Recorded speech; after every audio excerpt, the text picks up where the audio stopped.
ভেনেজুয়েলার বিরোধী নেতা মারিয়া করিনা মাচাদো নরওয়ের অসলোতেই ছিলেন, তবু নোবেল শান্তি পুরস্কারের মঞ্চে গেলেন না। নোবেল ইনস্টিটিউট জানায়, নিরাপত্তার ঝুঁকির কারণে তিনি সময়মতো পৌঁছতে পারেননি। ফলে তার হয়ে পুরস্কার নেন মেয়ে আনা করিনা। ঘটনায় নাটকীয়তা বাড়ে যখন ইনস্টিটিউট জানায় অনুষ্ঠানের আগেই মাচাদোর অবস্থান ছিল অজানা। এজন্য বাতিল করা হয় নির্ধারিত সংবাদ সম্মেলন। দীর্ঘদিন ভ্রমণ নিষেধাজ্ঞা ও লুকিয়ে থাকার কারণে তিনি আগেই আলোচনায়।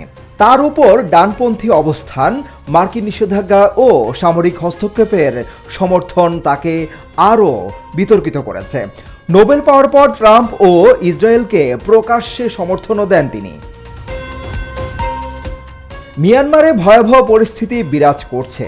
পশ্চিম রাখাইন রাজ্যের ম্রাউক ইউ জেনারেল হাসপাতালে সরাসরি বিমান হামলা চালিয়েছে সামরিক বাহিনী। বুধবার সন্ধ্যার এই হামলায় 30 জনের বেশি মানুষ নিহত হয়েছে বলে জানিয়েছে সাহায্যকর্মীরা। শুধু বাইরে মাটিতেই পড়েছিল অন্তত 20 জনের লাশ। সহায়তা কর্মী ওয়াই হুন অং জানান, এ পর্যন্ত 31 জনের মৃত্যু নিশ্চিত, আহত অন্তত 68 জন এবং সংখ্যা আরও বাড়তে পারে। হামলা সম্পর্কে জান্তার পক্ষ থেকে কোনো মন্তব্য মেলেনি। রাখাইন এখন প্রায় পুরোপুরি আরাকান আর্মির নিয়ন্ত্রণে।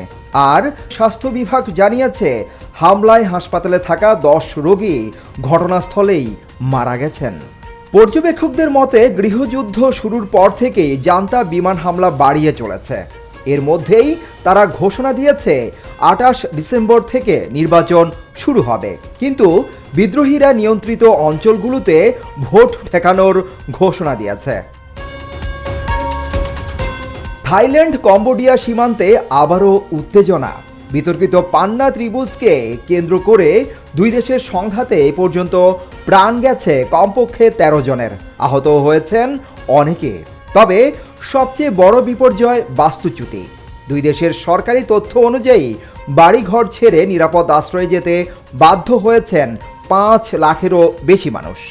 ব্যাংককে থাই প্রতিরক্ষা মন্ত্রণালয় জানায়, সীমান্তবর্তী এলাকা থেকে 4 লাখেরও বেশি মানুষকে নিরাপদে সরিয়ে নেওয়া হয়েছে সেনা ও পুলিশ সহযোগিতায়। একইভাবে কম্বোডিয়া জানায়, তাদের 5টি প্রদেশ থেকে 1 লাখের বেশি মানুষকে আশ্রয় কেন্দ্রে নিতে হয়েছে। 800 কিলোমিটার সীমান্ত আর 118 বছরের পুরনো পান্না ত্রিভুজের মালিকানা, এই নিয়েই দুই দেশের বিরোধ। ফরাসি উপনিবেশ আমল থেকেই শুরু হওয়া এই দ্বন্দ্ব স্বাধীনতার পরও থামেনি। 15 বছর আগে যুদ্ধবিরতিতে গেলেও গত বছর ফের বাড়ে সংঘাত। জুলাইয়ে সংঘর্ষে নিহত হয় 48 জন, পালাতে হয় 3 লাখ মানুষকে।